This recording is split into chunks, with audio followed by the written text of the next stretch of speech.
Corri pelo corredor asséptico do hospital, meu coração disparando como um tambor ensandecido.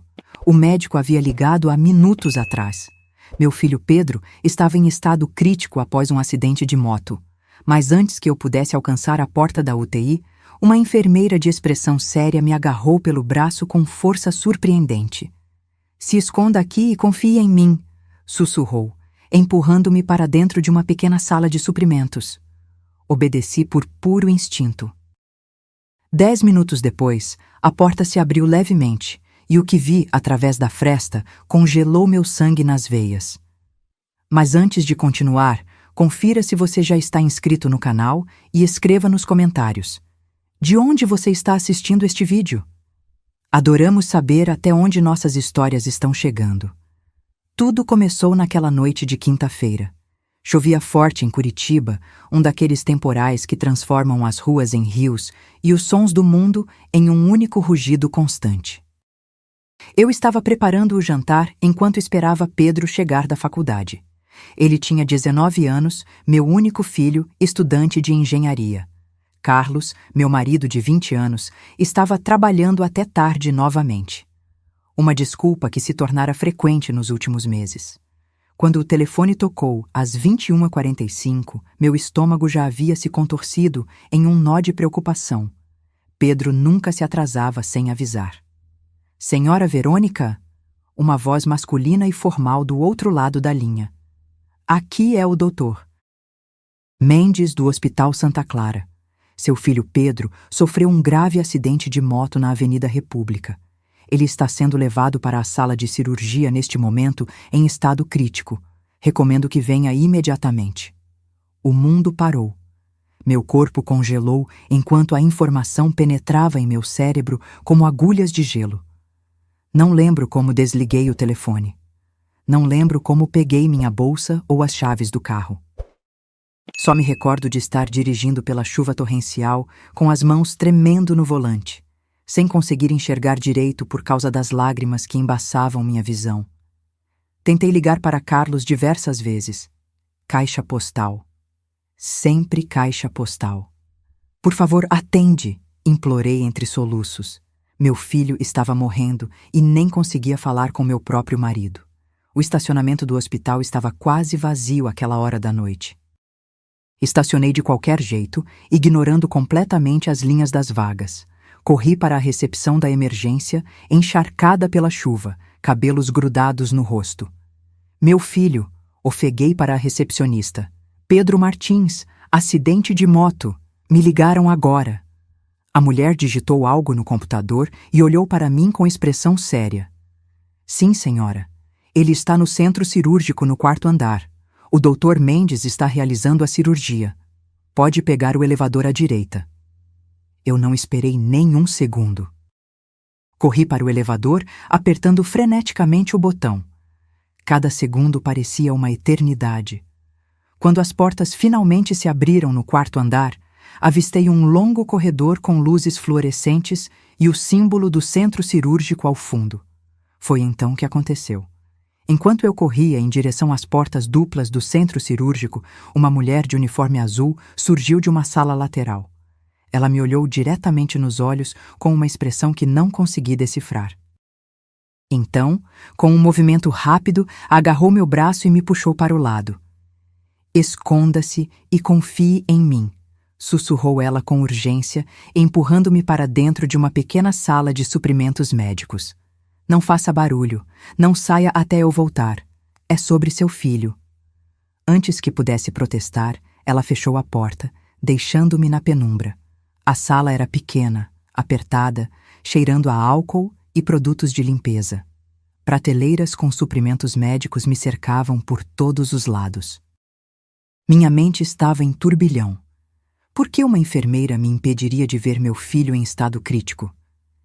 Encostei-me na porta, respiração acelerada, coração martelando. Os minutos passaram lentamente. Através de uma pequena fresta na porta, eu podia ver parcialmente o corredor. 10 minutos se passaram, que pareceram 10 horas. Então, ouvi vozes se aproximando. A primeira pessoa que vi foi o Dr. Mendes. Reconheci seu nome no jaleco branco. Ele não parecia cansado ou estressado como um médico que acabara de realizar uma cirurgia de emergência em um paciente crítico. Pelo contrário, parecia relaxado, quase satisfeito, conversando casualmente. E então, meu mundo desabou. Caminhando ao lado dele estava Carlos, meu marido. Ele vestia uma camisa social, sem gravata, o cabelo bem penteado. Não havia preocupação em seu rosto. Na verdade, ele sorria, como se estivesse concluindo um bom negócio. Funcionou perfeitamente, ouvi Carlos dizer. Verônica deve estar em pânico agora mesmo. Mal posso esperar para dar as notícias quando ela chegar. O Dr. Mendes deu uma risada breve. A papelada do seguro está toda pronta. Uma vez que ela assine a autorização para a segunda cirurgia de amanhã, estará tudo encaminhado. É só uma questão de tempo. Meu sangue gelou nas veias. Pedro não havia sofrido acidente nenhum. Não havia cirurgia de emergência.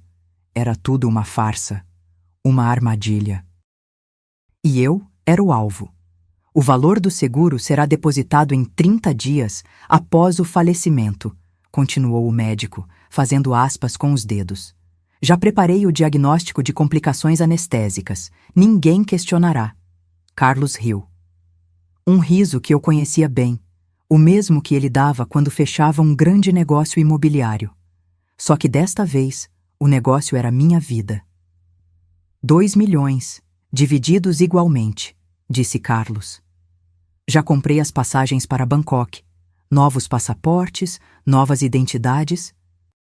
Tudo pronto. Uma terceira pessoa se juntou a eles no corredor. Uma mulher alta e elegante, vestindo um jaleco médico improvisado sobre um vestido caro. Levei alguns segundos para reconhecê-la. Amanda, a secretária, que Carlos havia contratado há 6 meses. A mesma que eu suspeitava estar tendo um caso com meu marido. Cobri minha boca com as mãos para abafar um soluço. O chão parecia desaparecer sob meus pés. 20 anos de casamento. Uma vida inteira compartilhada. E agora meu marido planejava me matar por dinheiro. E Pedro? Perguntei a mim mesma em um sussurro quase inaudível. Onde estava meu filho? Será que ele... Como se respondesse à minha pergunta silenciosa, Carlos mencionou. Pedro ainda está na casa do Mateus, terminando aquele projeto da faculdade. Nem sonha que estamos usando seu nome nesse plano. Alívio e horror se misturaram em minhas veias. Meu filho estava bem, mas seria traumatizado por pensar que sua mãe morreu durante uma cirurgia após um acidente que nunca aconteceu. E onde está Verônica agora? Perguntou Amanda, ajeitando o cabelo perfeito. Provavelmente rodando o hospital como uma barata tonta, disse Carlos com desprezo. A recepcionista tem ordens para mandá-la ao 4º andar.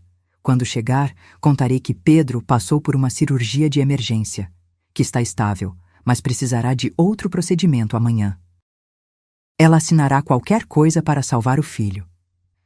O trio seguiu pelo corredor, suas vozes diminuindo.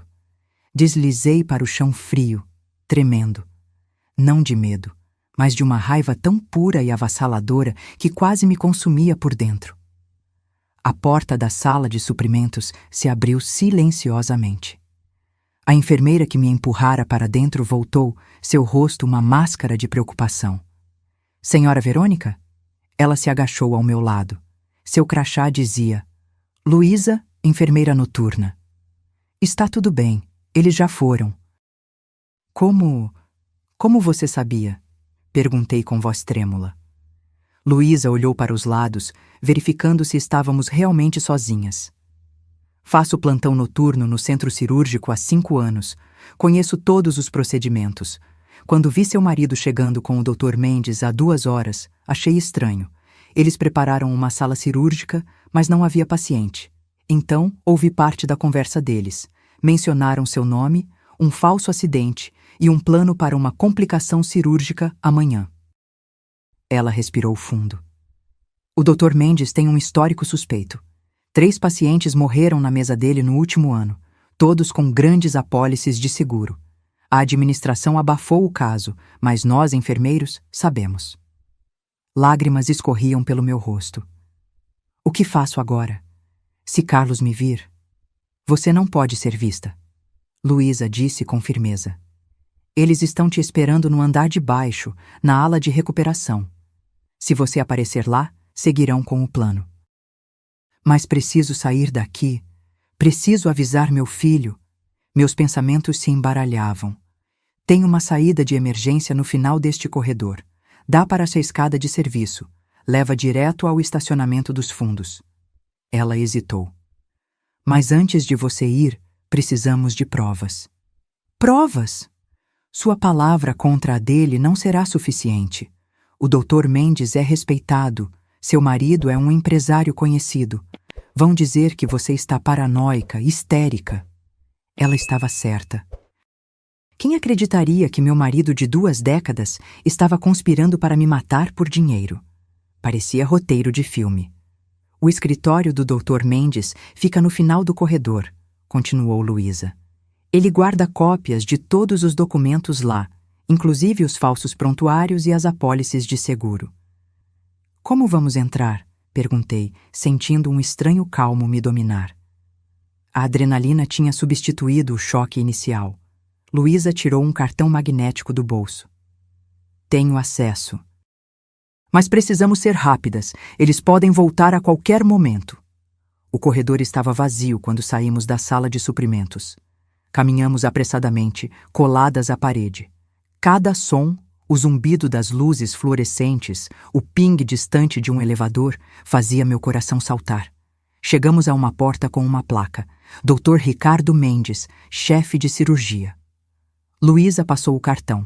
A luz vermelha no leitor tornou-se verde. O escritório era elegante. Móveis de madeira escura, diplomas emoldurados nas paredes, o cheiro de couro e café caro. Luísa foi direto para o computador enquanto eu checava as gavetas da escrivaninha. Trancadas. Preciso encontrar as chaves, murmurei, vasculhando a superfície da mesa. Nada. Verônica, venha ver isso, chamou Luísa. Na tela do computador, uma pasta aberta mostrava diversos arquivos. Olhe este aqui. Procedimento Martins. Ela clicou. Um documento apareceu. Um relatório médico falso detalhando um acidente de moto que nunca aconteceu, descrevendo ferimentos que meu filho nunca sofreu e um procedimento cirúrgico que nunca foi realizado. Meu Deus, sussurrei. E tem mais. Luísa abriu outro arquivo. Era uma apólice de seguro de vida no meu nome, assinada há 3 semanas. 2 milhões de reais. Beneficiário: Carlos Martins. Eu me lembrava daquele dia. Carlos havia me pedido para assinar vários documentos, dizendo que eram relacionados a um novo investimento imobiliário. Só burocracia, amor. Confie em mim, ele havia dito, e eu assinei sem ler. Precisamos copiar tudo isso, disse Luísa. Tirei meu celular da bolsa com mãos trêmulas, tirando fotos de cada página na tela. Enquanto isso, Luísa continuava procurando mais arquivos. Tem um arquivo chamado Procedimento para Amanhã, ela disse, abrindo-o. Era um roteiro detalhado. O plano era me fazer assinar uma autorização para uma segunda cirurgia de emergência para Pedro. Durante o suposto procedimento, eu seria chamada à sala de observação. Lá, seria sedada sob o pretexto de me acalmar. E então, uma complicação anestésica fatal ocorreria. O documento detalhava inclusive como falsificar os sinais vitais e os registros médicos após minha morte. Fotografei tudo, sentindo uma frieza estranha se apoderar de mim. Não era mais apenas medo, era determinação. Eles não iam vencer. De repente, ouvimos vozes no corredor. Congelamos. Precisamos dos documentos do seguro, disse a voz de Carlos, ficando mais alta à medida que se aproximava. Quero tudo preparado quando Verônica chegar. Rápido, sussurrou Luísa, fechando as janelas no computador. Esconda-se atrás da estante. Mal tive tempo de me espremer no espaço entre a estante de livros e a parede quando a porta se abriu. Prendi a respiração, sentindo o coração bater tão forte que temi que pudessem ouvi-lo. Estranho, ouvi a voz do Dr. Mendes. Tenho certeza que tranquei a porta. Provavelmente esqueceu, respondeu Carlos com impaciência. Pegue logo os documentos. Verônica deve estar chegando. Pelo pequeno espaço entre os livros, vi Luísa agindo com incrível compostura. Dr. Mendes, ela disse com voz profissional, como se sua presença ali fosse completamente normal. Estava verificando os prontuários para amanhã, conforme o senhor solicitou. Vi o rosto do médico se contrair em confusão momentânea, antes de se recompor. Ah, sim. Obrigado, enfermeira. Luísa, senhor, enfermeira do centro cirúrgico. O Dr. Mendes e Carlos trocaram olhares rápidos. Vi desconfiança nos olhos deles. Nunca te pedi para verificar prontuário algum, disse Mendes, sua voz agora fria como gelo. Luísa não perdeu a calma. O Dr. Soares me pediu para auxiliá-lo. Disse que o senhor estava esperando. Dr. Soares está de férias, disparou Mendes. Um silêncio tenso preencheu a sala. Meu estômago se contorceu. Eles sabiam. Luísa estava em perigo. Quem é você realmente? Perguntou Carlos, dando um passo em direção a Luísa. E o que está fazendo aqui? Luísa manteve a compostura. Apenas fazendo meu trabalho, senhor. Se me dão licença... Ela tentou passar por eles em direção à porta, mas Carlos agarrou seu braço com força. Acho que você ouviu algo que não devia, não é mesmo? Me solte, ordenou Luísa, sua voz firme apesar do perigo evidente.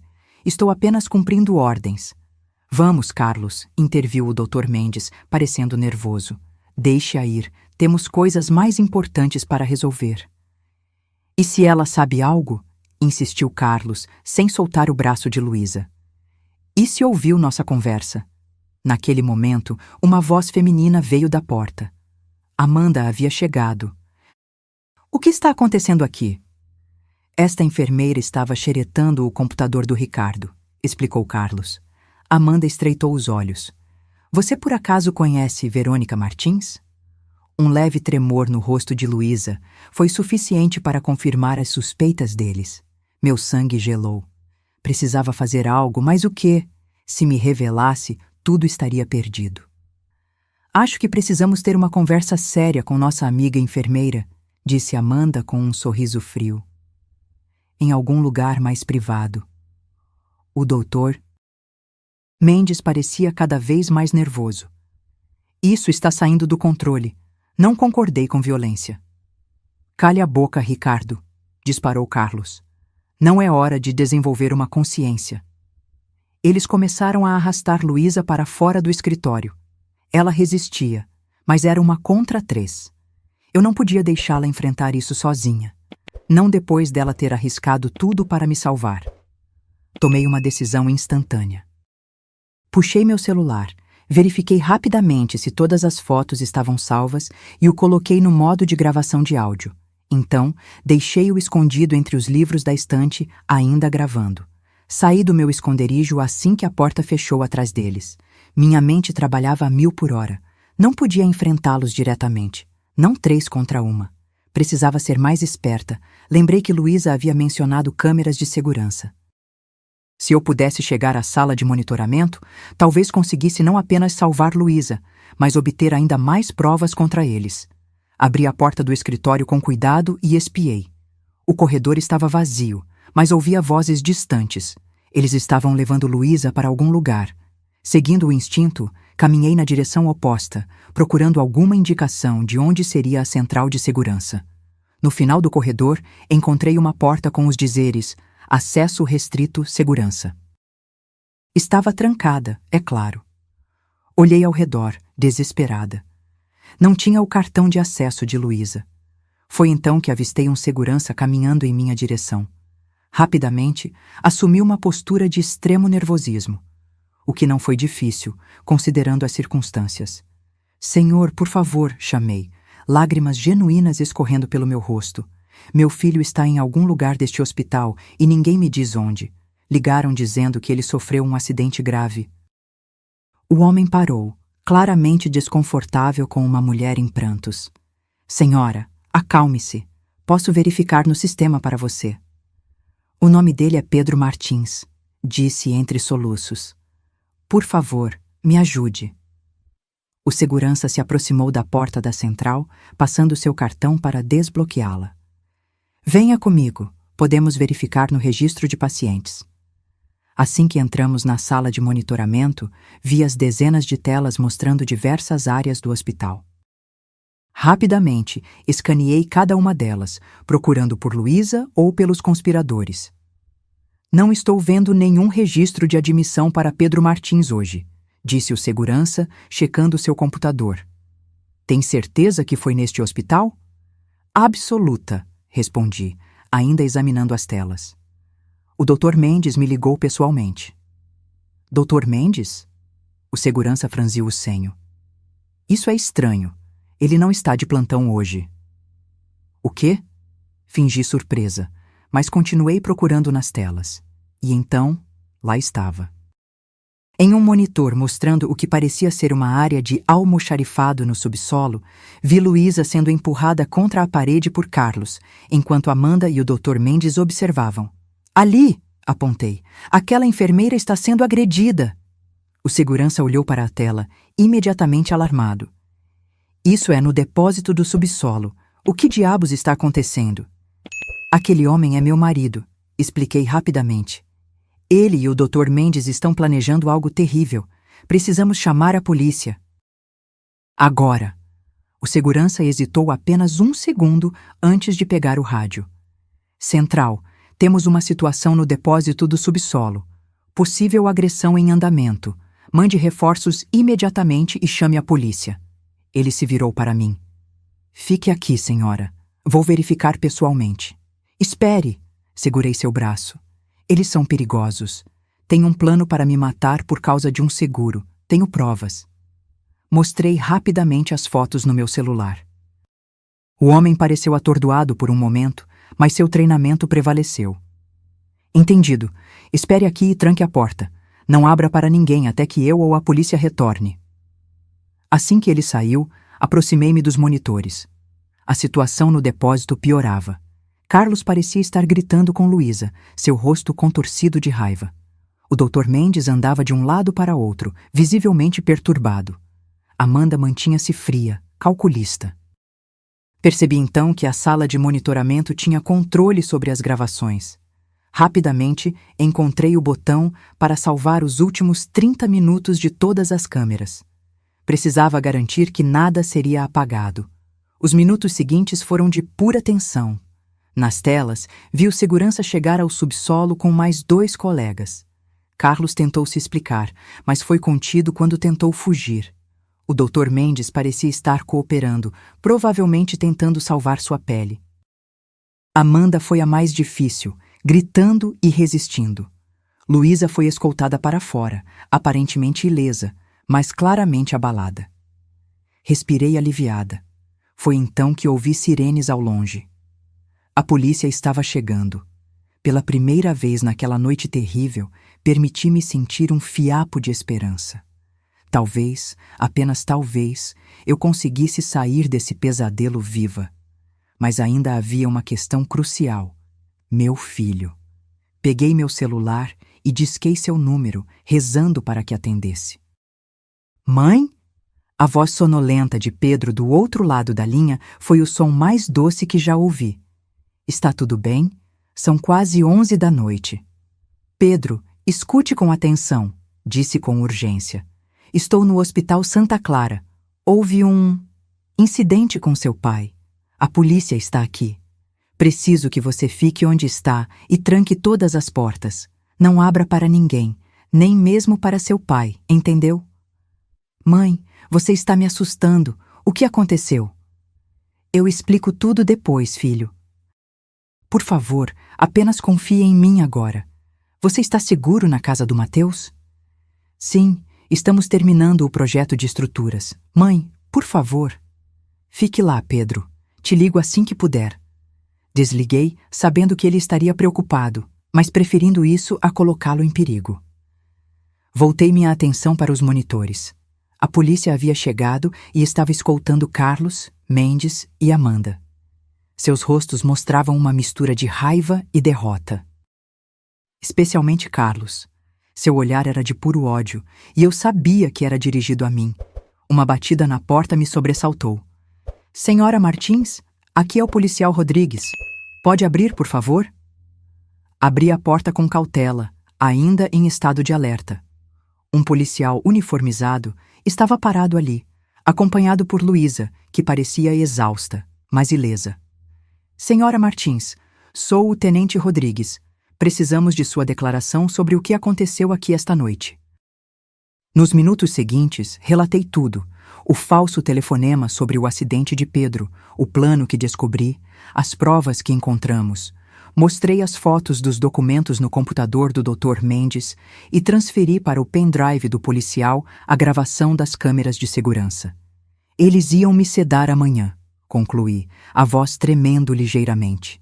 Simular uma parada cardíaca durante uma cirurgia que eu nunca precisei. Tudo por R$2 milhões de seguro. O tenente Rodrigues tomava notas com expressão grave. Senhora Martins, seu marido, o Dr. Mendes e a mulher identificada como Amanda estão sob custódia. Mas preciso que venha à delegacia para formalizar sua denúncia. E meu filho? Ele está na casa de um amigo, mas estou preocupada. Vou enviar uma viatura para garantir que ele esteja seguro, assegurou o policial. Qual é o endereço? Forneci as informações e senti um peso saindo dos meus ombros. Pedro estaria protegido. Quanto a você, o tenente continuou, não seria seguro voltar para casa esta noite. Consegue ficar com algum familiar ou amigo? Pensei por um momento. Meus pais moravam em Florianópolis. Não tinha muitos amigos próximos. Carlos sempre fora ciumento e controlador, algo que agora fazia doloroso sentido. Ela pode ficar comigo, ofereceu Luísa, surpreendendo-me. Moro a 10 minutos daqui. É um apartamento pequeno, mas tem um sofá confortável. Olhei para ela com gratidão. Esta mulher, uma completa estranha horas atrás, havia arriscado tudo para salvar minha vida. Obrigada. Foi tudo que consegui dizer. Já passava da meia-noite quando chegamos ao pequeno apartamento de Luísa.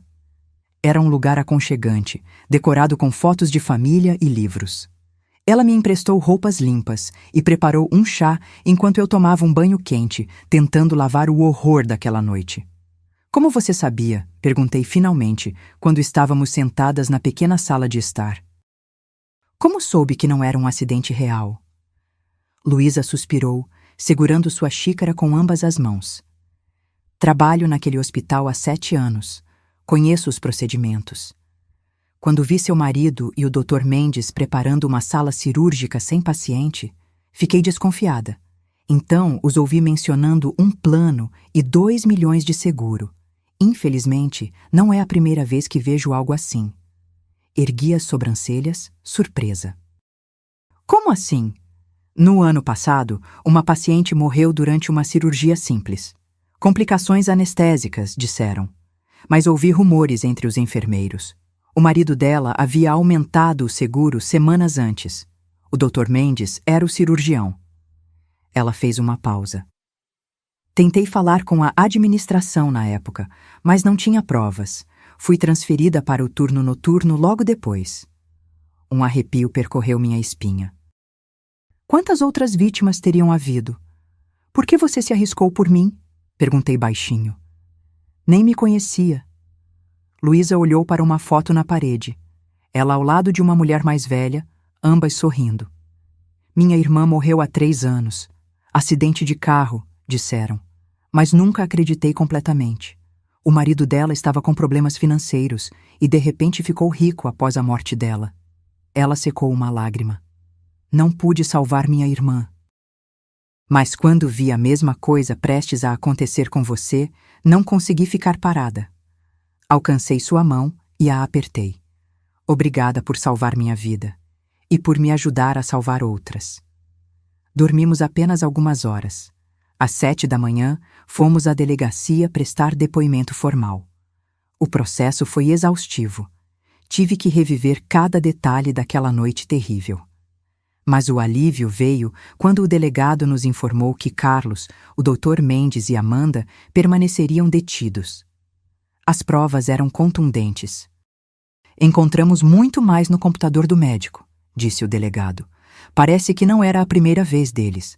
estamos reabrindo 3 casos de mortes suspeitas no hospital nos últimos 2 anos. 3 vidas. 3 famílias destruídas pelo mesmo esquema que quase me matou. Depois da delegacia, fui buscar Pedro na casa do amigo. Ele correu para me abraçar assim que me viu, os olhos cheios de perguntas e medo. Mãe, o que está acontecendo? A polícia ficou na porta a noite toda. É verdade que pai foi preso? No caminho para a casa da minha irmã, onde ficaríamos temporariamente, contei a Pedro uma versão suavizada da verdade. Que seu pai havia se envolvido em um esquema ilegal com um médico, que haviam tentado fraudar um seguro, que eu descobri e eles foram presos. Não contei sobre o plano para me matar. Não consegui. Como explicar a um filho de 19 anos que o próprio pai planejou meticulosamente a morte da mãe? Que usou seu nome em um falso acidente para me atrair a uma armadilha? Algumas verdades são pesadas demais, mesmo para adultos. Pedro chorou muito. Seu mundo desmoronou naquela manhã. O pai que ele admirava, que o ensinou a andar de bicicleta e o levou aos jogos de futebol, era um criminoso, um fraudador. Mas por quê? Ele perguntava repetidamente. Por que ele faria isso? Dinheiro, respondi simplesmente. E uma vida nova com outra pessoa. Os olhos de Pedro se arregalaram. Amanda? A secretária? Assenti. Não era surpresa que ele soubesse. Carlos não fazia questão de esconder o caso, apenas de disfarçá-lo como relação profissional. Pensei que eram só rumores, murmurou Pedro. Os caras na empresa sempre comentavam, mas nunca acreditei. Ficamos em silêncio por um longo momento, cada um absorvendo o impacto daquele terremoto que havia destruído nossa família em uma única noite. As semanas seguintes foram uma montanha-russa. O caso ganhou os noticiários. Médico e empresário planejam assassinato por seguro. Repórteres apareciam na porta da casa da minha irmã. O telefone não parava de tocar. A investigação aprofundou-se. Descobriram que Carlos estava afundado em dívidas, havia feito investimentos arriscados, perdido milhões. O império imobiliário que construímos juntos ao longo de 20 anos estava à beira do colapso. Ao invés de me contar, de enfrentarmos juntos, ele escolheu o caminho mais escuro. O pior foi quando as outras famílias começaram a aparecer. 3 casos foram reabertos. Pessoas que morreram na mesa de cirurgia do Dr. Mendes em circunstâncias similares. Em 2 deles, os cônjuges sobreviventes receberam grandes quantias de seguros. Estavam agora sob investigação. 1 mês depois do incidente, recebi uma ligação que não esperava. Era Luísa. Verônica, tenho algo para te mostrar. Podemos nos encontrar? Nos encontramos em um café tranquilo, no centro da cidade. Luísa parecia diferente, mais determinada, menos exausta. Fui promovida, ela disse com um pequeno sorriso. O hospital está passando por uma grande reestruturação após o escândalo. Estou agora na chefia de ética e conformidade. Isso é maravilhoso, respondi sinceramente. Ninguém merece mais. Ela colocou uma pasta sobre a mesa. Encontramos mais casos, não apenas no nosso hospital. O Dr. Mendes trabalhou em 3 outras instituições nos últimos 10 anos. Em cada uma delas, houve mortes inexplicadas durante procedimentos simples. Abri a pasta com mãos trêmulas. Fotos, relatórios, datas. Pelo menos 7 casos suspeitos. Ele confessou? Perguntei. Luísa assentiu. Está negociando redução de pena em troca de informações. Ele implicou vários cúmplices, inclusive seu marido. Ex-marido, pensei automaticamente. O divórcio havia sido concedido em tempo recorde, dadas as circunstâncias extraordinárias. E Amanda? Está segurando firme. Alega que não sabia de nada, que era apenas a amante inocente. Mas encontraram e-mails. Ela estava tão envolvida quanto eles. Fechei a pasta sentindo um peso no peito. Tantas vidas destruídas. Como você está lidando com tudo isso? Perguntou Luísa gentilmente. Suspirei. Um dia de cada vez. Pedro está na terapia. Eu também. Estamos tentando reconstruir nossas vidas longe de tudo isso. E a empresa? vendendo o que posso para pagar as dívidas. Carlos escondeu muito de mim. Não apenas o caso, mas o estado financeiro dos negócios. Dei de ombros. Recomeçarei do zero, se for preciso. Luísa cobriu minha mão com a dela. Você é forte, Verônica. Mais do que imagina. Tive que ser, respondi, com um sorriso triste. 3 meses se passaram. A vida aos poucos encontrou um novo ritmo. Mudei-me com Pedro para um apartamento menor. Vendi a maioria dos bens que compartilhava com Carlos para pagar advogados e credores. O julgamento estava marcado para daqui a algumas semanas. Carlos, o Dr. Mendes e Amanda enfrentariam acusações de conspiração para homicídio, fraude contra a seguradora e diversos outros crimes. O Dr. Mendes enfrentava ainda acusações por mortes anteriores. Foi nesse período que decidi fazer algo que vinha adiando: visitar Carlos na prisão. Não sei exatamente o que me motivou. Talvez a necessidade de encerrar um capítulo, de olhar nos olhos do homem que planejou minha morte e perguntar por quê. Talvez apenas confirmar para mim mesma que aquilo tudo realmente aconteceu, que não era um pesadelo elaborado. A sala de visitas era fria e impessoal. Mesas de metal fixadas ao chão, cadeiras desconfortáveis, guardas observando cada movimento. Carlos entrou escoltado, vestindo o uniforme laranja da prisão. Estava mais magro, com olheiras profundas, mas seus olhos continuavam os mesmos, frios, calculistas. Verônica, ele disse, sentando-se à minha frente. Não esperava sua visita. Nem eu esperava estar aqui, respondi. Mas precisamos conversar. Sobre? Por que, Carlos? A pergunta que me atormentava há meses. 20 anos juntos, uma vida inteira, um filho. Por que decidir me matar? Ele me encarou em silêncio por um longo momento. Então, para minha surpresa, riu. Uma risada seca, sem humor.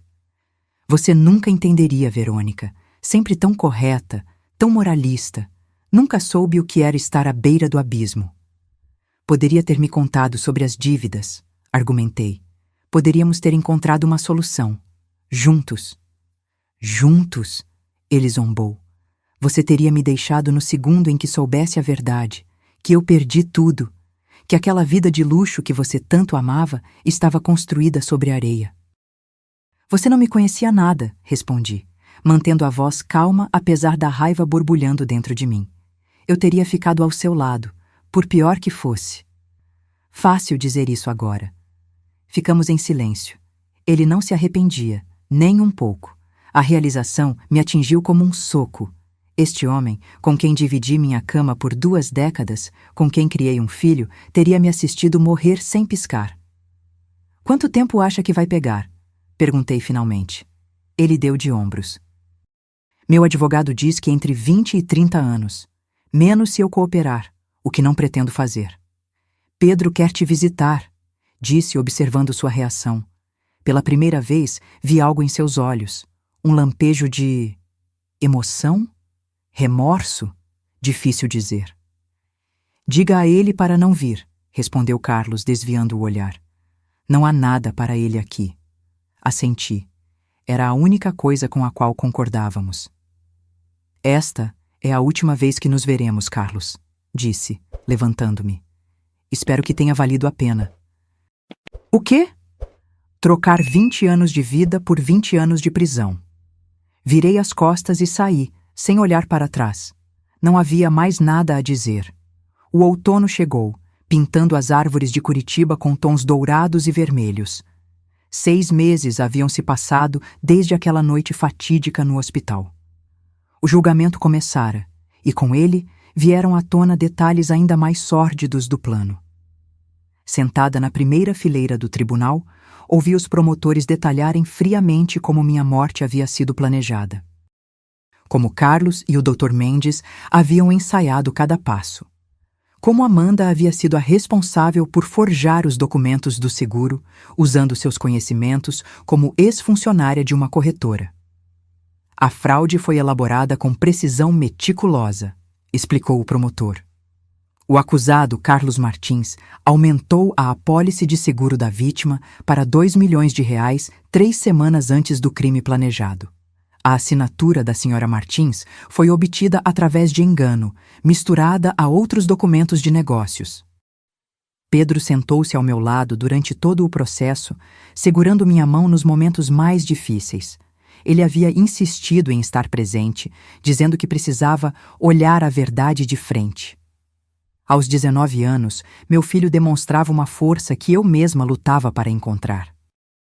O plano, continuou o promotor, era simular um acidente com o filho do casal, usar o trauma e a preocupação da mãe para fazê-la assinar uma autorização para uma cirurgia de emergência e então provocar uma complicação fatal durante o procedimento.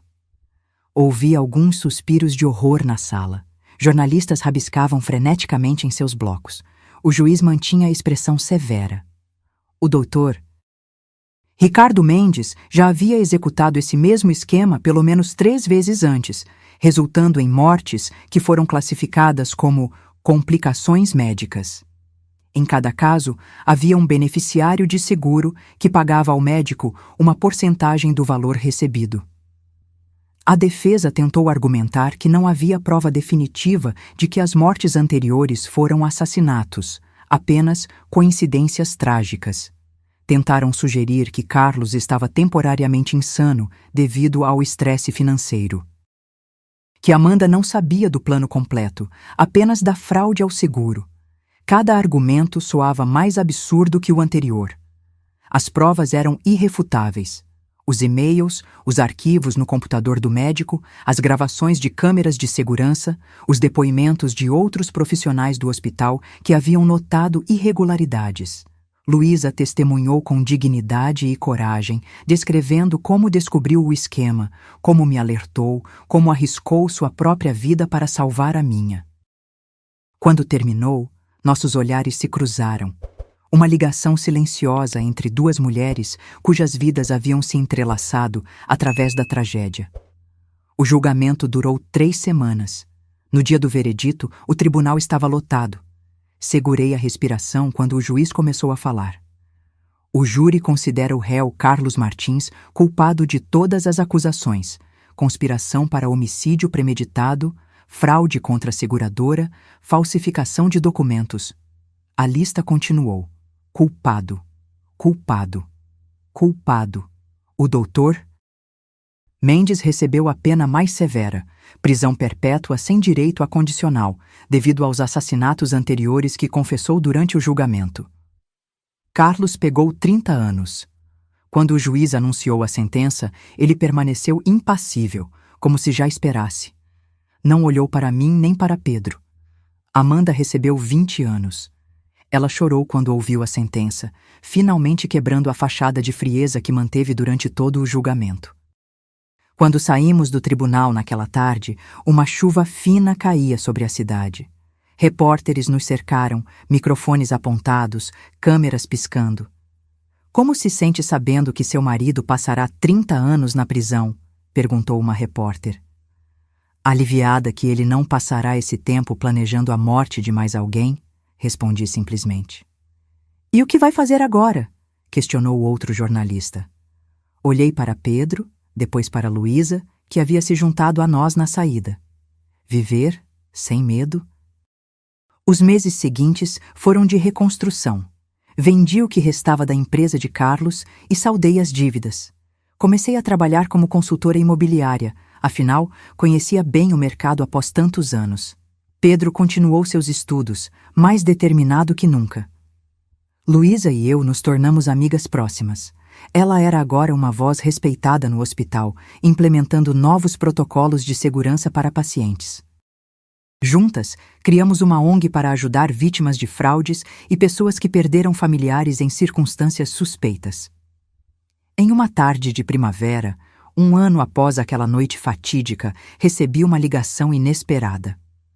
Sra. Martins? Aqui é da penitenciária estadual. Estou ligando a respeito de Carlos Martins. Meu coração acelerou. O que aconteceu? Ele sofreu um AVC esta manhã. Está na enfermaria da prisão em estado grave. Como consta ainda como seu parente mais próximo, precisamos de autorização para procedimentos adicionais. A ironia não me escapou. O homem que planejou me matar em uma mesa de cirurgia agora dependia da minha autorização para procedimentos médicos que poderiam salvar sua vida. Quais são as chances de recuperação? Perguntei, tentando manter a voz firme. O médico diz que é um caso grave. Ele está parcialmente paralisado e tem dificuldade para falar. Precisará de cuidados intensivos. Fechei os olhos pensando. Tantas emoções conflitantes. Raiva, mágoa. Uma parte de mim, que não queria reconhecer, sentia até mesmo uma satisfação sombria. Karma, talvez? Mas havia também uma outra parte, a que ainda lembrava do homem que um dia amei. Ele pediu para ver você. Continuou a voz do outro lado da linha. Se for possível. Pedro estava na faculdade quando cheguei à enfermaria da prisão. Não lhe contei sobre a visita. Ele havia decidido cortar todos os laços com o pai, e respeitei sua decisão. A enfermaria era um lugar deprimente. Camas alinhadas contra paredes cinzentas, guardas nas portas, o cheiro acre de desinfetante misturado com doença.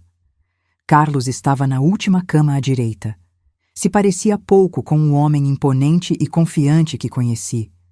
Metade de seu rosto estava caído, um olho parcialmente fechado. Sua boca se contorcia em uma tentativa de falar quando me viu. Você veio, ele conseguiu dizer com dificuldade. Sentei-me na cadeira ao lado da cama. Vim. Por quê? A pergunta saiu arrastada, difícil. Não sei, respondi honestamente. Talvez para encerrar este capítulo de vez. Ficamos em silêncio por alguns momentos. O monitor cardíaco marcava seus batimentos em um ritmo constante. Irônico, ele finalmente falou, cada palavra um esforço. Eu aqui, indefeso, como você estaria? A diferença é que eu não planejei isso, Carlos. Ele tentou sorrir, mas seu rosto paralisado transformou o gesto em uma caricatura grotesca. Não, perdoa. Não era uma pergunta. Ele sabia. Não, confirmei. Nunca. Ele fechou os olhos. Uma lágrima solitária escorreu por seu rosto paralisado. A primeira emoção genuína que vi nele desde que tudo aconteceu. Como Pedro? Perguntou com dificuldade. Ele está bem, na faculdade, seguindo em frente. Carlos assentiu levemente. Diga que sinto... Você mesmo pode dizer quando estiver melhor, interrompi. Não seria mensageira de um arrependimento tardio e possivelmente falso. Ficamos novamente em silêncio. O que mais havia para ser dito? 20 anos de casamento reduzidos a cinzas. Uma família destruída por ganância e traição. Os médicos querem saber sobre o tratamento, disse finalmente. Precisam da minha autorização para procedimentos adicionais. Carlos me olhou. Naquele olhar havia algo que não consegui decifrar completamente. Medo? Súplica? Resignação? Eles darão o melhor tratamento possível aqui, continuei. Mas quero que saiba de uma coisa, Carlos. Ele esperou, o olho bom fixo em mim. Não estou fazendo isso por você. Estou fazendo isso porque é o certo, porque não sou como você. Levantei-me, pronta para sair, para deixar aquele homem e tudo o que ele representava para trás de uma vez por todas. Verônica, ele chamou com esforço. Você ganhou. Parei na porta, olhando para ele uma última vez. Não, Carlos. Eu sobrevivi. Há uma grande diferença. Enquanto dirigia de volta para casa, a conversa com Carlos ecoava em minha mente. Você ganhou, ele disse. Como se tudo aquilo fosse um jogo. Como se nossas vidas, nosso casamento, nossa família tivessem sido apenas peças em um tabuleiro que ele estava disposto a sacrificar. Estacionei em frente ao meu novo apartamento, um lugar simples, mas aconchegante, que Pedro e eu havíamos decorado juntos. Sentei no carro por alguns minutos, deixando as lágrimas que havia contido na prisão finalmente rolarem. Não chorava pelo homem que Carlos se tornou, mas pelo homem que pensei que ele fosse. Pelo casamento que acreditei ter durante 2 décadas. pelas memórias que agora estavam manchadas, contaminadas pela verdade terrível de sua traição. Meu celular tocou, interrompendo meus pensamentos. Era Luísa. Verônica? Tudo bem com você? Fui ver Carlos na prisão hoje, respondi. Ele teve um AVC. Está parcialmente paralisado. Um silêncio breve. Como você se sente com isso? Não sei, admiti. Parte de mim sente que é uma justiça poética. Ele que queria me ver paralisada, numa cama de hospital, impotente. Agora está exatamente assim. Mas outra parte de mim... Se sente culpada por pensar assim? Sim. E isso me irrita, porque não deveria sentir nada por ele. Nem pena, nem raiva, nem qualquer coisa. Verônica, a voz de Luísa era gentil. Você amou esse homem por 20 anos. Tem um filho com ele. É natural que seus sentimentos sejam complicados. Respirei fundo. Acho que preciso de mais sessões com a terapeuta. Luísa riu levemente. Provavelmente. Olha, estou indo para o café da Dona Maria agora. Por que não se junta a mim? Um café forte e um bolo de chocolate podem não resolver seus problemas, mas certamente ajudam a enfrentá-los. Sorri, enxugando as lágrimas. Chego em 15 minutos. O café da Dona Maria era nosso refúgio. Um lugar aconchegante no centro histórico da cidade, com mesas de madeira escura e o melhor bolo de chocolate de Curitiba. Luísa já estava lá quando cheguei, uma xícara fumegante à sua frente. Pedi para você, ela disse quando me sentei. Café preto, sem açúcar como gosta. Obrigada, respondi, sentindo o aroma reconfortante. Não só pelo café. Eu sei, ela sorriu. Como está Pedro? Focado nos estudos, determinado a se formar com honras. Tomei um gole do café. Ele não sabe sobre o AVC do pai. Não sei se devo contar. Ele tem o direito de saber, ponderou Luísa, mesmo que decida não visitar. Assenti. Vou contar hoje à noite, mas já sei o que ele vai dizer. O quê? Que não se importa, suspirei. Ele está tão cheio de raiva, Luísa, às vezes me preocupo. Ele tem motivos para estar com raiva, ela apontou. O pai dele tentou matar a mãe. Traiu a família inteira. Isso não é algo fácil de processar, especialmente aos 19 anos. Eu sei. Só não quero que essa raiva o consuma. Ficamos em silêncio por um momento, cada uma perdida em seus próprios pensamentos. Luísa então tirou um envelope da bolsa e o deslizou pela mesa. O que é isso? Abra. Dentro havia um panfleto colorido. Conferência Internacional de Segurança do Paciente. Li em voz alta. Rio de Janeiro, próximo mês. Fui convidada para apresentar nosso novo protocolo de segurança, explicou Luísa, com um brilho de orgulho nos olhos.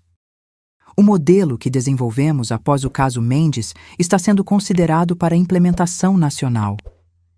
Isso é incrível, exclamei. Você merece esse reconhecimento. Ela mordeu o lábio, parecendo subitamente tímida. Na verdade, esperava que você fosse comigo, para falar sobre sua experiência, sobre como nosso trabalho na ONG está ajudando outras famílias. Hesitei. Falar em público sobre o que aconteceu, expor minha história diante de centenas de profissionais, a ideia me aterrorizava. Não precisa responder agora, disse Luísa rapidamente, percebendo minha hesitação.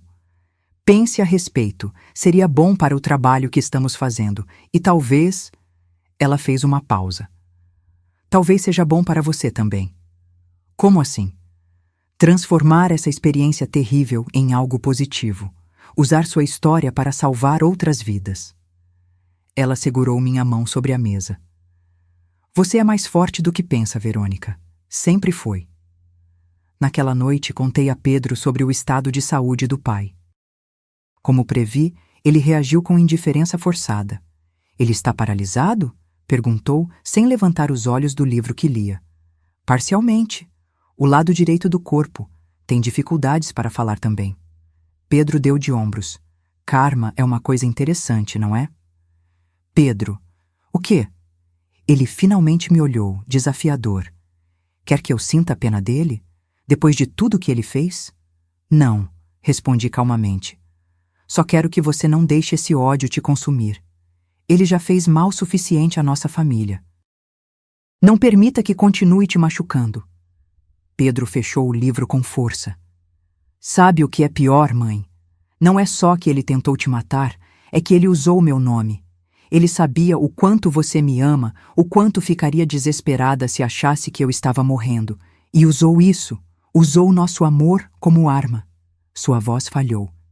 Que tipo de pessoa faz isso? Sentei-me ao lado dele no sofá, puxando-o para um abraço. Ele resistiu por um momento, então desabou contra mim, como fazia quando era pequeno e se machucava. Não sei que tipo de pessoa faz isso, filho, sussurrei. Mas sei que tipo de pessoa você é, e sei que tipo de pessoa você vai se tornar. Alguém bom, forte, íntegro. Alguém que não deixa a escuridão dos outros apagar sua luz.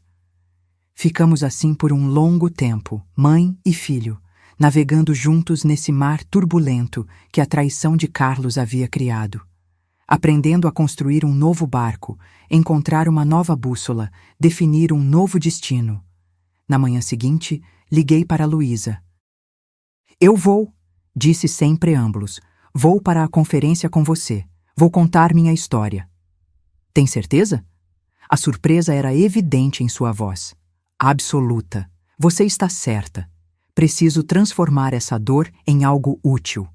Se meu testemunho ajudar a salvar uma vida que seja, terá valido a pena. Passamos as semanas seguintes preparando nossa apresentação para a conferência. Luísa cuidaria da parte técnica, explicando os protocolos de segurança que desenvolveu no hospital. Eu falaria sobre minha experiência pessoal e o trabalho da ONG que fundamos. À medida que escrevia meu discurso, revivendo cada detalhe daquela noite terrível, percebi que algo estava mudando dentro de mim. A dor ainda estava lá, claro. A sensação de traição. Mas havia algo mais agora.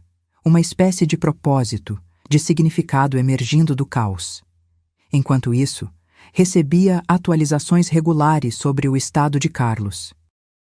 Ele havia sido transferido para o hospital penitenciário, onde recebia fisioterapia. A recuperação seria longa e provavelmente incompleta, mas ele havia recuperado parte da fala. Pedro nunca perguntou sobre o pai, e eu não forcei o assunto. Respeitei seu tempo, seu processo. Ele estava ocupado com a faculdade, com os novos amigos, com o estágio que conseguiu em uma construtora. Aos poucos, via o brilho voltar aos olhos do meu filho. A conferência no Rio seria em uma semana, quando recebi outra ligação do hospital penitenciário. Senhora Martins? O senhor Carlos está pedindo para vê-la. É bastante insistente. Por quê? Houve alguma piora? Não, pelo contrário. Ele está melhor. Consegue falar com mais clareza agora. Disse que tem algo importante para lhe dizer. Hesitei. A última visita havia sido emocionalmente exaustiva. Não tinha certeza se estava pronta para outro confronto. Senhora Martins? Ainda está na linha? Sim, respondi finalmente. Diga a ele que irei no domingo. Desliguei, sentindo um nó no estômago. O que Carlos poderia querer me dizer que fosse tão importante? O domingo amanheceu cinzento e frio, combinando perfeitamente com meu estado de espírito. Dirigi até o hospital penitenciário com uma sensação de déjà-vu, relembrando minha última visita. Dessa vez, porém, estava mais preparada emocionalmente, ou pelo menos era o que dizia a mim mesma. Carlos estava em um quarto diferente agora, menos deprimente que a enfermaria, mas ainda assim claramente uma instalação prisional. Uma janela pequena e gradeada deixava entrar a luz pálida do dia nublado. Ele estava sentado em uma cadeira de rodas ao lado da cama, visivelmente mais forte que da última vez. Você veio? Disse ele quando entrei. Sua fala estava melhor, embora ainda um pouco arrastada. O lado direito de seu rosto continuava parcialmente paralisado. Você pediu que eu viesse, respondi, mantendo-me a uma distância segura. O que quer, Carlos? Ele indicou a única cadeira no quarto. Por favor, sente-se. Isso pode demorar um pouco. Hesitei, mas acabei sentando. Estou ouvindo. Carlos respirou fundo, como se reunisse forças. Tenho pensado muito desde o AVC. Os médicos dizem que quase morri, que foi por pouco. Lamento que tenha passado por isso, disse automaticamente. Anos de condicionamento social, fazendo com que expressasse simpatia, mesmo quando não sentia. Ele balançou a cabeça. Não, não lamenta. E não deveria. O que quase aconteceu comigo não é nada comparado ao que eu planejei para você. Fiquei surpresa com a franqueza. Carlos nunca havia sido de admitir erros, mesmo os menores. Quando acordei na UTI, continuou ele, e percebi que estava parcialmente paralisado, a primeira coisa que pensei foi que era um castigo, irônico, como você disse. Eu, que planejei te deixar indefesa numa mesa de cirurgia, agora preso a esta cadeira. É irônico, concordei, sem emoção na voz. Durante semanas, me entreguei à autocompaixão, culpei todo mundo, você, o Dr. Mendes, Amanda, até Pedro. Todo mundo, menos a única pessoa realmente responsável. Ele apontou para si mesmo com a mão que ainda conseguia mover. Eu. Fiquei em silêncio, sem saber onde aquilo iria chegar. Então comecei a terapia, parte da reabilitação. O psicólogo da prisão, ele não facilitou as coisas para mim. Me forçou a olhar para o que fiz, para quem sou. Carlos olhou pela janela, onde algumas gotas de chuva começavam a cair. Sabe o que descobri, Verônica?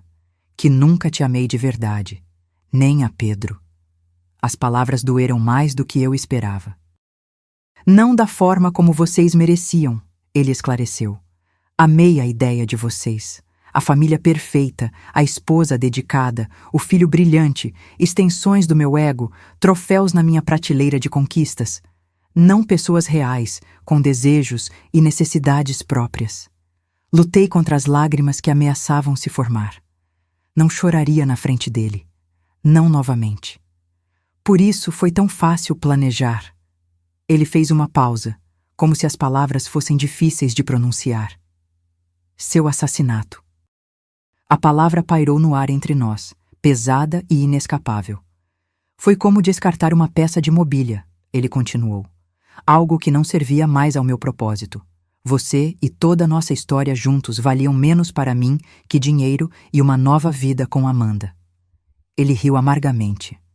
Amanda, que nem me escreve mais, que já está negociando um acordo com o promotor para reduzir sua pena. Por que está me dizendo tudo isso, Carlos? Perguntei, minha voz mais firme do que eu esperava. Quer que eu te perdoe?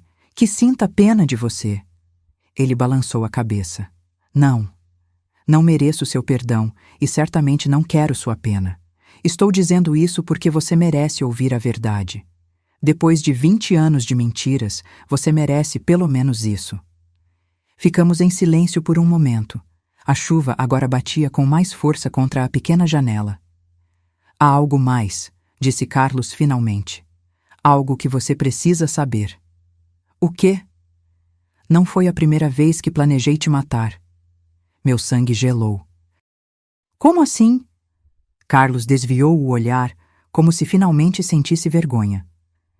3 anos atrás, aquela viagem para a Serra do Mar, lembra? Eu tinha planejado um acidente durante a trilha. Cheguei a afrouxar o equipamento de rapel, mas perdi a coragem no último minuto. Lembrei-me daquela viagem. Carlos havia insistido tanto, mesmo sabendo que eu tinha medo de altura. Lembrei como ele pareceu desapontado quando choveu forte e tivemos que cancelar a trilha. Por quê? Sussurrei horrorizada. Havia contratado um seguro menor na época, 500.000. Estava com problemas financeiros, mas não tão graves quanto agora. E... Ele hesitou. Não tinha a Amanda. Levantei-me bruscamente. Preciso ir embora. Espere, pediu Carlos, sua voz subitamente urgente. Tem mais uma coisa, a razão principal por que pedi que viesse. Parei na porta, de costas para ele, sem conseguir olhá-lo. O quê? Fiz um novo testamento, disse ele, declarando que renuncio a qualquer direito sobre nossos bens. Tudo o que sobrou, incluindo minha parte na empresa e nas propriedades, passa para você e Pedro. Também estou colaborando com os investigadores para rastrear o dinheiro desviado. Sei que não compensa nada, mas... Não compensa, interrompi, virando-me para encará-lo uma última vez. Nada compensaria o que você fez, mas faz o certo pela primeira vez em anos. Saí sem esperar resposta, caminhando rapidamente pelos corredores estéreis do hospital, lutando contra as lágrimas e a náusea. Só quando cheguei ao carro, permiti que as emoções finalmente viessem à tona, chorando até não ter mais lágrimas. 3 anos. Ele havia planejado me matar pela primeira vez há 3 anos. Quanto de nosso casamento havia sido real? Alguma coisa foi verdadeira? Peguei o celular com mãos trêmulas e disquei o número de Luísa. Ele tentou antes. Disse assim que ela atendeu, sem nem mesmo dizer olá. Há 3 anos. Uma viagem para a montanha. Do que você está falando, Verônica? A voz de Luísa estava preocupada. Onde você está? No estacionamento do hospital penitenciário. Fui ver Carlos. Ele confessou que tentou me matar antes. As palavras saíram entre soluços. 3 anos, Luísa. 3 anos vivendo com alguém que me via como um obstáculo, um móvel a ser descartado. Fica aí, disse Luísa com firmeza. Estou indo te buscar. Você não deve dirigir assim. 30 minutos depois, Luísa chegou. Sem dizer nada, me abraçou forte, deixando que eu chorasse em seu ombro. Quando finalmente me acalmei, ela dirigiu até sua casa, fez chá e me acomodou em seu sofá com um cobertor.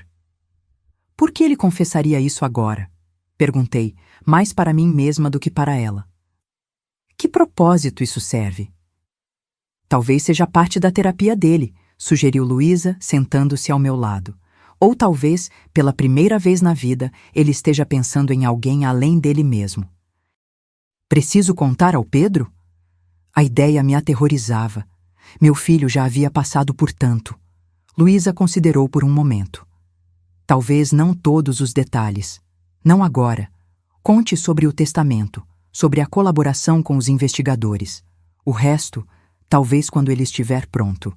Assenti, grata pela sabedoria de minha amiga. Ficamos em silêncio por algum tempo, o único som sendo o da chuva contra as janelas. Ainda quer ir à conferência na próxima semana? Perguntou Luísa finalmente. Entenderei se quiser cancelar. Pensei por um momento. Não, agora mais do que nunca preciso fazer isso. Preciso transformar toda essa dor em algo útil. Luísa sorriu, apertando minha mão. Você é a pessoa mais forte que já conheci, sabia? Não me sinto forte, admiti. Me sinto quebrada na maior parte do tempo. É justamente por isso que você é forte, respondeu ela. Porque mesmo quebrada, você continua.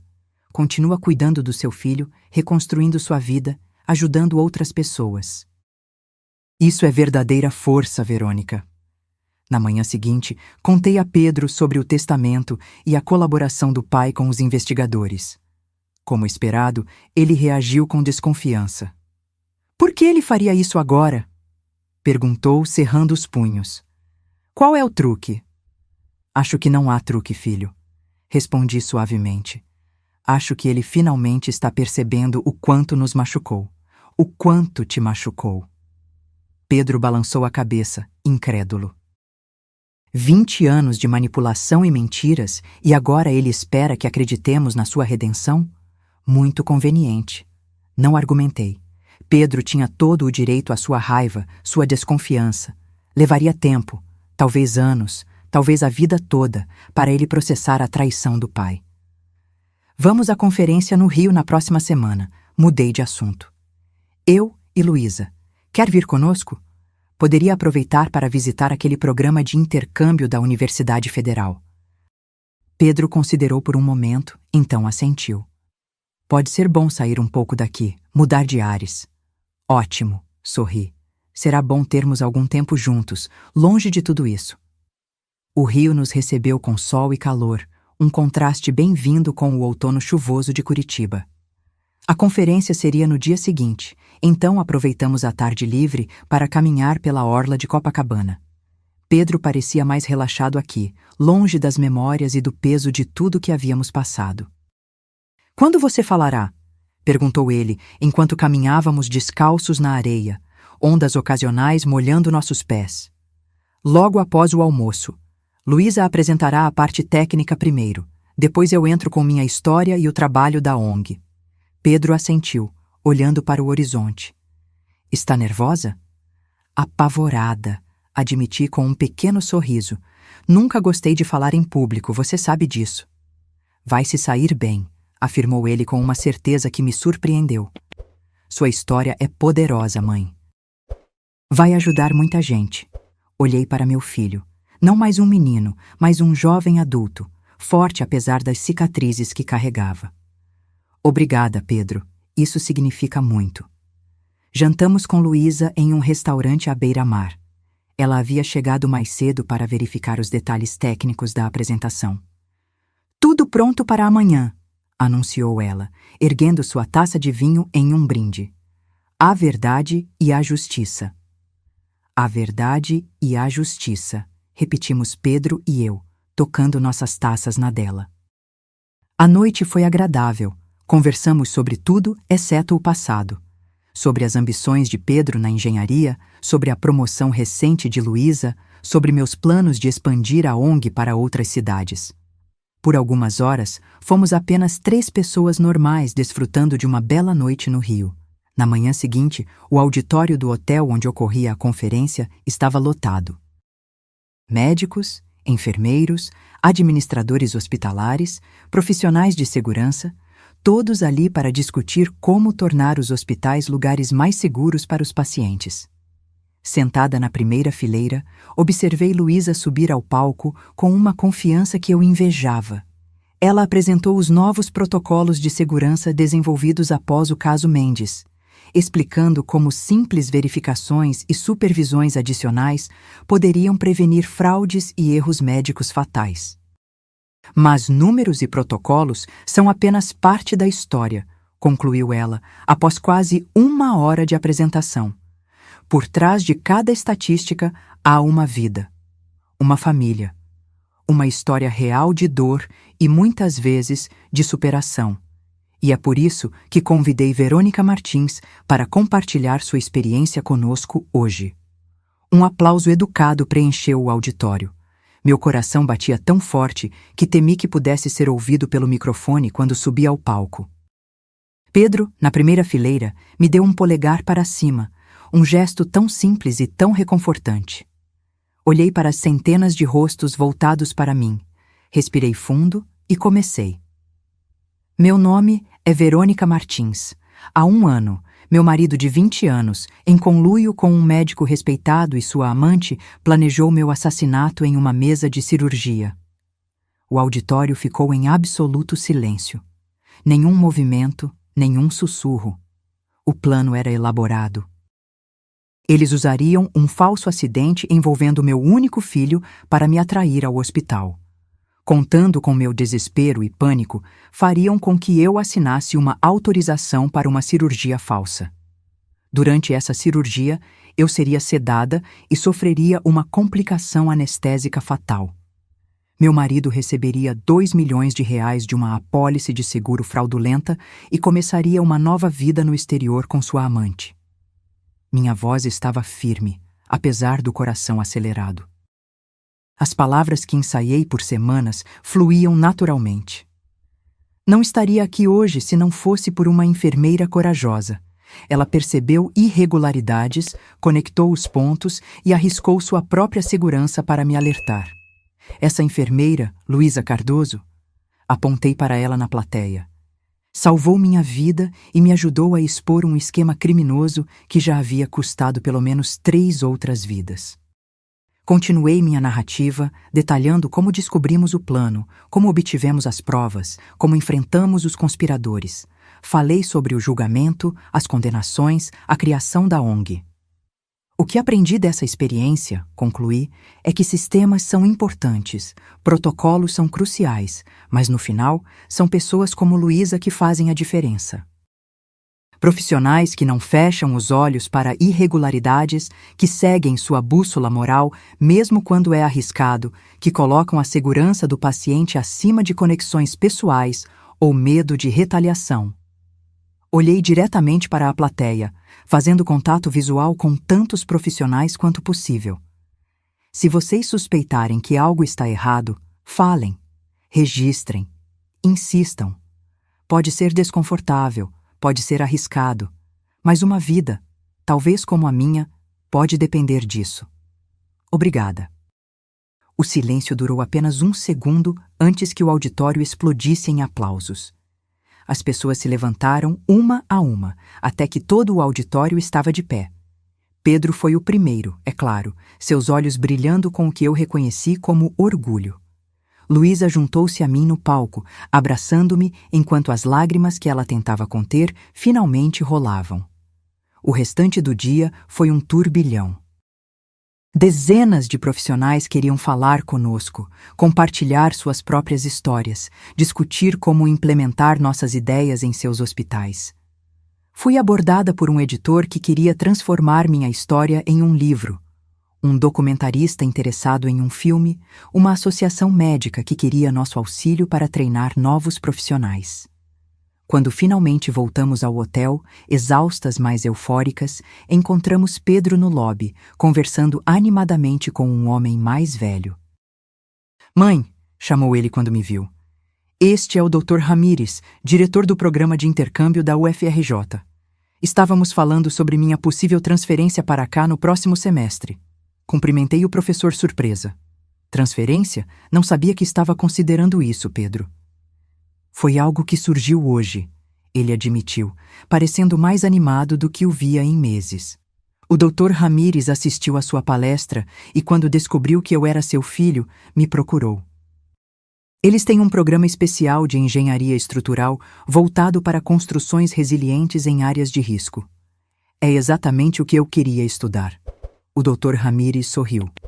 "Seu filho tem um currículo impressionante, Sra. Martins. E, se me permite dizer, fiquei profundamente tocado por sua história hoje. Vocês são uma família extraordinária." Depois que o professor se despediu, Pedro me olhou com um brilho nos olhos que não via desde antes de toda a tragédia. "Quero ir, mãe. Quero começar de novo. Num lugar onde ninguém saiba quem sou, onde não seja o filho do homem que tentou matar a própria esposa." Meu coração se apertou. Não tinha percebido quanto peso Pedro carregava por causa da notoriedade do caso, quanto do estigma havia respingado nele. "Se é o que você quer, filho, tem meu total apoio", respondi, abraçando-o. "Só vai prometer visitar sua velha mãe com frequência." "Todo mês", prometeu ele, retribuindo o abraço. "E você pode vir para cá nos finais de semana. O Rio não é tão longe assim de Curitiba." Naquela noite, depois que Pedro saiu para explorar mais a cidade com alguns estudantes que conheceu, Luísa e eu sentamos na varanda do hotel, compartilhando uma garrafa de vinho e observando as luzes da cidade. "Foi um bom dia", disse ela, levantando sua taça. "Acho que realmente fizemos a diferença." "Fizemos", concordei, "e continuaremos fazendo." "E quanto a você?", perguntou Luísa. "Pedro está seguindo em frente. E você?" Olhei para as ondas quebrando na praia distante. "Também estou, dia após dia." Sorri para minha amiga. "Sabia que recebi um convite para dar aulas na Faculdade de Direito? Um curso sobre fraudes em seguros e negligência médica." "Sério? Isso é maravilhoso." "Estou considerando aceitar. Seria bom usar tudo o que aprendi da pior maneira possível para ajudar outros." Luísa assentiu. "Você seria uma ótima professora." Ficamos em silêncio por um momento, absorvendo a paz da noite. "Quer saber o que mais aprendi nesse último ano?", perguntei finalmente. "O quê?"